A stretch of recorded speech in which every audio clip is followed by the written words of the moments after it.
Okay, guys. So I know I told everybody that I was working on 20 new Attack on Titan videos, which I am working on those 20. They're the 20 like worst things that I see about the ending.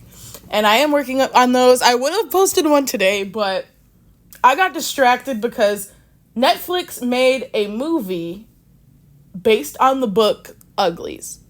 Now, I read the Uglies Pretties special series when I was in middle school or high school. Actually, I can't really remember. It was either sophomore year of high school or seventh grade. One or the other.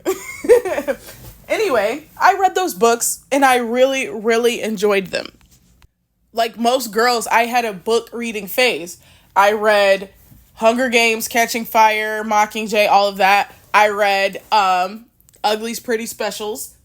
You know, I had my little I think those are the only two series of books that I read. I was working up to getting onto the like Harry Potter thingy, but I love the movies so much that I was content enough with the movies. So I never dabbled in the books, but I have them all. So anyway, right? So this movie is probably one of the worst adaptations of anything I've seen in a long time.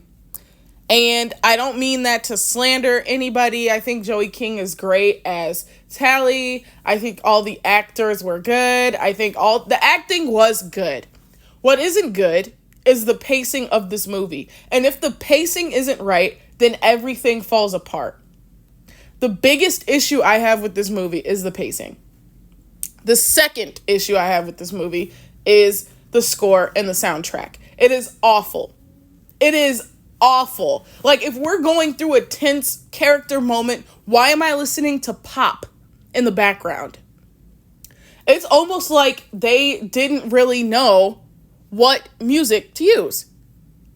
It's almost like they didn't know. And I'm trying not to think too deeply about, like, the fact that Dr. Cable is this well-known trans woman, right? And what is this whole movie about? It's about brainwashing. I don't know. The optics of that aren't great. But, you know, I'm not trans, so I'm not going to speak on that. But for me, it was weird, right? Like, the implications and the optics of that were weird. But, you know, if you like it, I love it. And I think, I forget the actress's name. I think she did a really good job as Dr. Cable.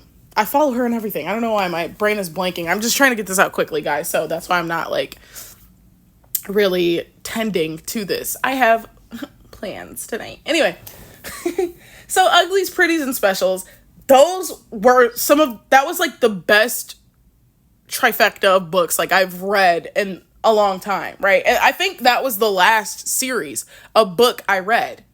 I think I read Hunger Games. No. Okay, no, that's not true. I read Uglies and Pretties and Specials first, and then I read the Hunger Games series.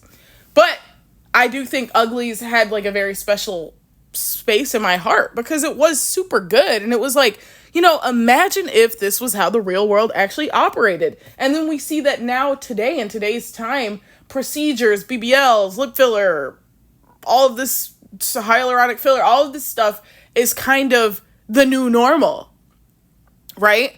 And so this book kind of aged really, really well. And so I was just expecting a certain level of respect to be done to the movie. And I do feel like the actors provided that respect, but whoever the director was, whoever wrote the screenplay, whoever, like, I don't know, there was problems with the pacing. We did not sit in emotions as long as we should have. Do you know how much we're supposed to care that Nose got turned into a pretty and then a special? So much time and attention was paid to that in the books. In the movies, it's just not done justice. It's just really not. Like, it's really not. We spend like 5 minutes with Squint and Nose.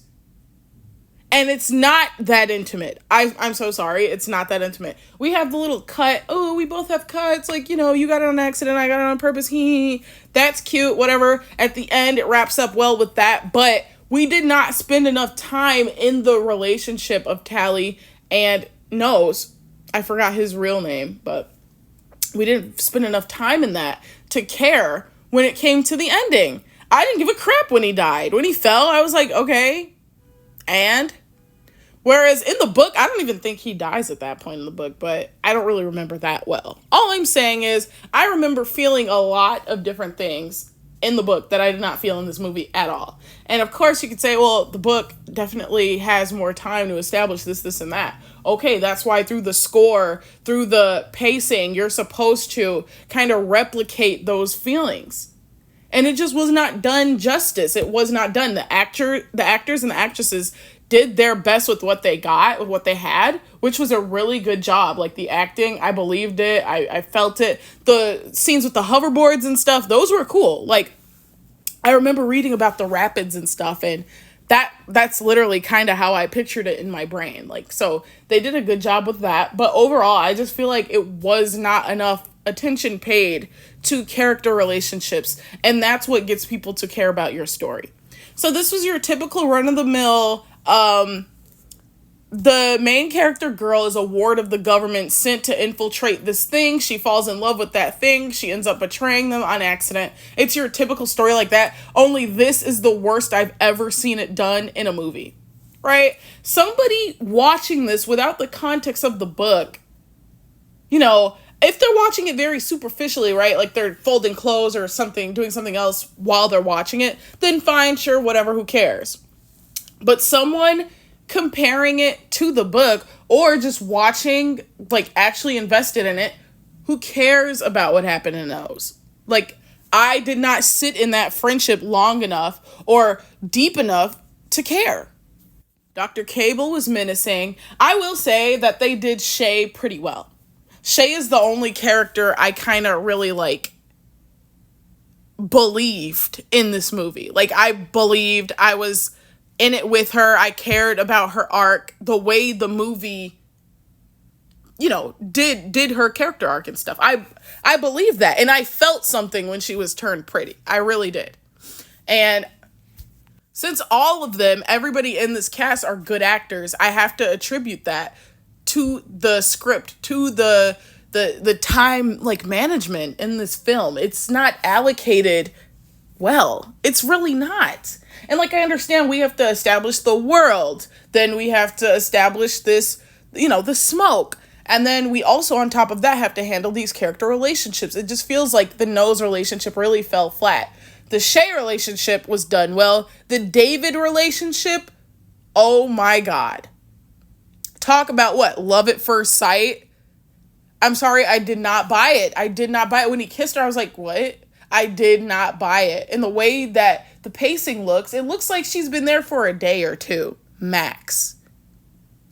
And so it's just eager to hop from scene to scene to scene without establishing and, like, without weaving, like, a good narrative out of it, right? It's like, here's that one scene, here's that one scene, here's that one scene, here's that one scene. Like, move along. It's more there we go. It's more plot focused than it is character focused. It's more plot driven than it's character driven, which is a big mistake. Because I don't care about the characters. Like, if I'm watching this movie, right, and I've never seen the book, I'm watching this movie because I want to see, like, what happens in the story next, right? Which is valid. I'm not watching the story because I care about Tally, her story, because I care about Shay, because I care about David, and blah, blah, blah, blah, blah. I'm watching the story to see, well, how are they going to get these people cured? How are they going to do? I'm not watching to see, oh my God, I wonder if David forgives Tally. I wonder if this happened. I wonder how Shay and Tally's dynamic will be once they're both pretty. Like, I don't care about any of these things with the way this movie is. But in the book, it's so rich and so character focused rather than plot focused that you care about all of the elements. You care about the plot. You care about how they're going to get this cure to the other people. You care about how Shay and Tally are going to treat each other now that they're both pretties. You care about Tally losing her best friend. You care about, I don't even know if that happened in the book for real. I can't remember. But you care about these things. And you could see yourself in Tally. Now it's just plot. I just want to know how they're going to be able to pull this off. Dr. Cable versus the Cure. That's kind of what this movie is, rather than it is about like a coming of age sort of thing, right? And I will say, I do think they did, Tally's inner thoughts pretty well. But that, I feel like that's just Joey King. That's her talent as an actress, right? Oh my God, I cannot wait to be pretty. I can't wait to be pretty. Right? Like, I felt that. I was invested in that, right? Only, and like, only for her to change her mind about it. I felt like that showed the, like, adolescent, like, flip-floppy, like, I don't know what I actually want, da-da-da. I felt like that showed that pretty well. But I do think that is more so due to the actress, to Joey King, than it is to the, like, script or whoever wrote the screenplay or whoever directed this and made shit jump from jump. I did not have enough time to invest in the characters like I did with the book. And, I feel like some people will argue, like, that's the difference between a movie and a book. A movie is supposed to be plot. But, like, no. Come on now. No. There is time for drama, okay? And the drama is what draws you to the characters. And I just don't think this did that well.